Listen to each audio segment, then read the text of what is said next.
Okay, so for doorways, we have come up with a little routine. First things first, when I touch the doorknob, I would like for the dog to pretty immediately know I want him to sit, yes. I don't want to have to say anything, but if I do need to, I can.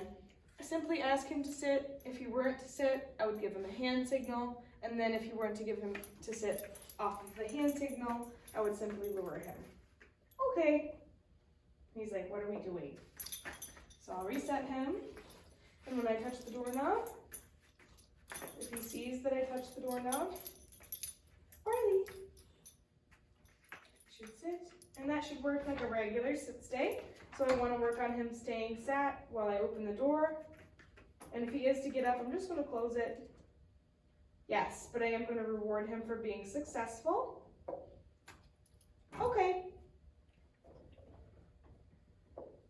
However, I do want him to sit a little bit further away from the door so I can open it all the way. Barley, sit. So I'm kind of trying to keep him from fully being in the way of that door. I want it to be able to be all the way open. Oops, and if he does get up, I'm simply going to say oops and close the door. And wait for him to sit again. Put it away. And as soon as I can have that door all the way open, yes, I will mark a reward. And I want to pay him a few times, yes, for just staying here. And then get ready with a cookie in my hand, yes. And whenever I'm ready to go out of the door, I'm going to say, okay. And then lure him to the other side of the door and have him sit on this side. Barley. He says, hang on, there's a leaf. Barley, puppy. Yes, so that I can reach over and close the door from this way. Okay. Yes.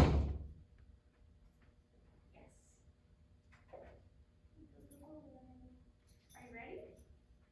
Barley, sit.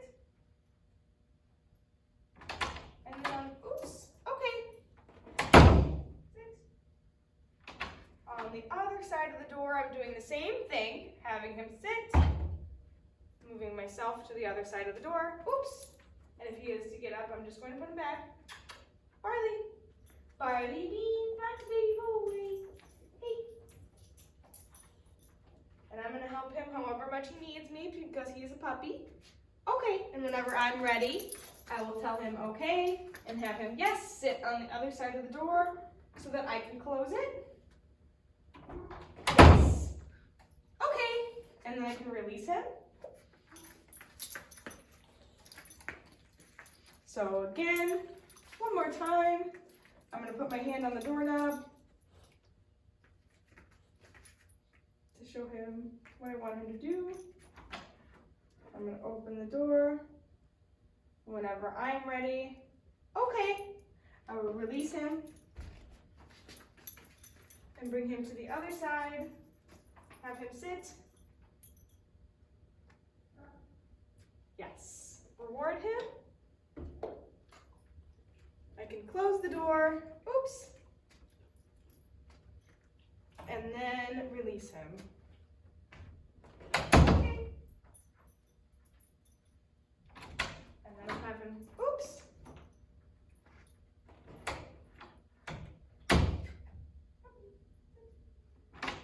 I'll have him sit on the other side and do it again. Okay. Through the door, have him sit. Close it. Yes. Reward. Okay, and then I can release him. I like this because it lets me have my hands more free than the other methods that you may have for keeping him from door dashing. Another thing that we can do though is just opening the door, and if he is to go for it, just closing it. But if he's not to go for it, okay, I can let him go out. And just waiting for him to give you eye contact before entering or exiting. Oops. And if he is to not do that, I'm just going to help him back to where he needs to be. Up, up, up, up, up. Okay, and waiting for eye contact before I let him in. That's another way you can handle it if you don't have as much time for the whole rigmarole.